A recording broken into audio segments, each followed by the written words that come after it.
The Infinity War is the most ambitious crossover in Marvel history.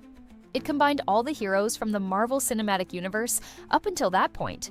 But what if some iconic mutants were also part of this huge event? Let's explore this alternate reality where the X-Men joined the MCU. When the Avengers were searching for a way to stop Thanos, they decided to pay a visit to the X-Men.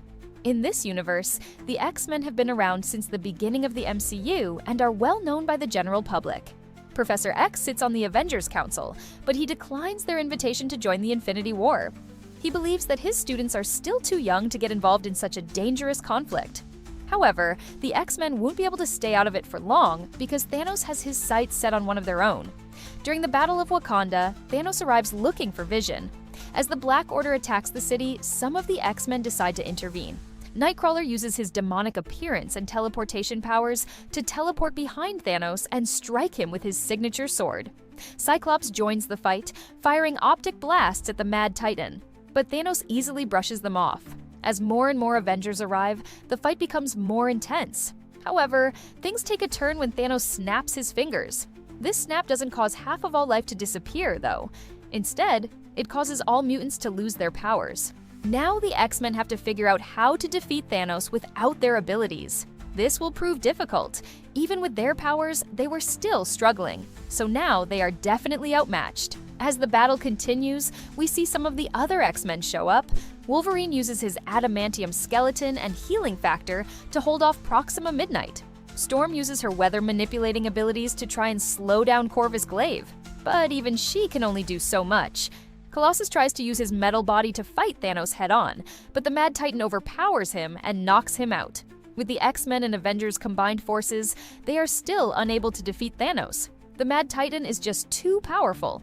He snaps his fingers again, hoping to wipe out the remaining heroes. But this time, Professor X steps in front of the blast, taking the full force of the snap. We don't see what happens to him or the rest of the heroes, but I think you can imagine that it wasn't good.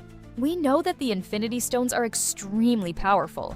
When combined, they can be used to alter reality itself. So, it's possible that this snap could have killed the X-Men and the Avengers, or maybe they just got sent to another planet. Either way, the fate of the heroes is uncertain. But what about Thanos? Well, he may have won this battle, but he's far from victorious. You see, when he snapped his fingers, he didn't just affect the mutants on Earth. He affected mutants all across the universe.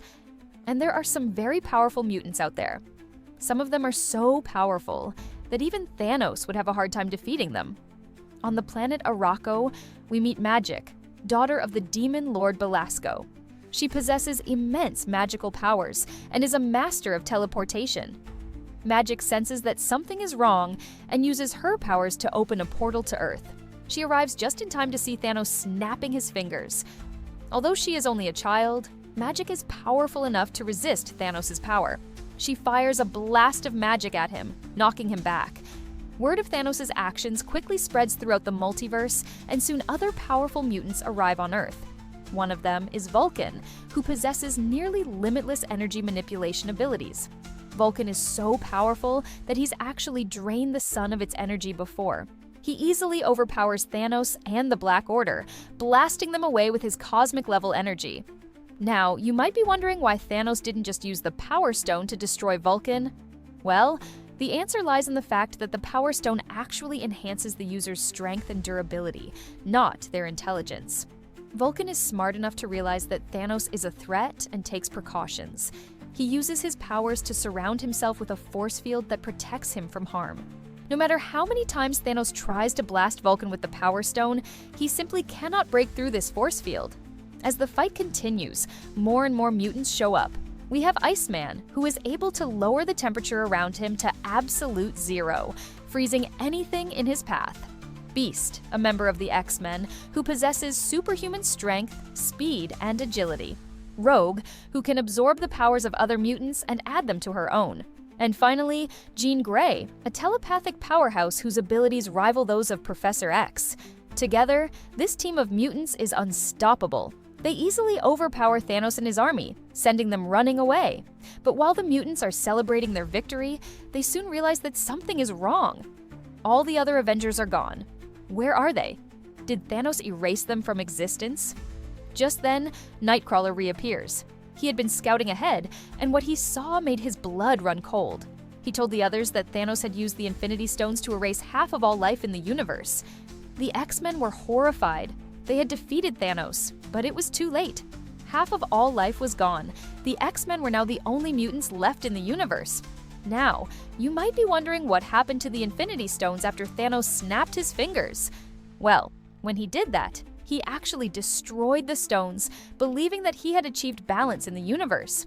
But little did he know that there were still 6 stones left in existence. And these stones were far more powerful than the ones that Thanos used.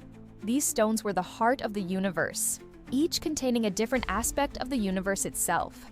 There was the Time Stone, which controlled all of time, the Reality Stone, which could change anything into anything else, the Soul Stone, which contained the souls of all living things, the Power Stone, which gave its user immense power, the Space Stone, which allowed for teleportation, and the Mind Stone, which enhanced the user's mental abilities. These stones were so powerful that they were worshipped as gods by some civilizations. And it just so happened that one of these civilizations was the Asgardians. After Thanos destroyed the Infinity Stones that he had, Odin took the Heart of the Universe stones and hid them on the planet Midgard. He believed that one day someone worthy would come along and use the stones to restore balance to the universe. That someone was a young boy named Adam Brasshere. After being exposed to an explosion that killed his father, Adam gained the ability to manipulate all forms of energy. He became known as Blue Marvel, and it was up to him to use the power of the Infinity Stones to undo what Thanos had done. So, now it's up to the X-Men to find these stones and help Blue Marvel restore balance to the universe. But they won't be alone in this quest. They'll be joined by the Guardians of the Galaxy, who are also searching for the stones. Together, the X-Men and the Guardians will face many challenges as they search for the stones. They'll have to battle Thanos' minions, as well as other villains who want the stones for themselves. But, in the end, they will succeed, and the X-Men will get to play a major role in the Infinity War. So, what do you think? How do you think the X-Men would fare in the Infinity War? Do you think they would be able to defeat Thanos and restore balance to the universe? Let me know your thoughts in the comments below. If you enjoyed this video, be sure to check out my other videos on the X-Men and the Infinity War. Thank you so much for watching, and I hope to see you there.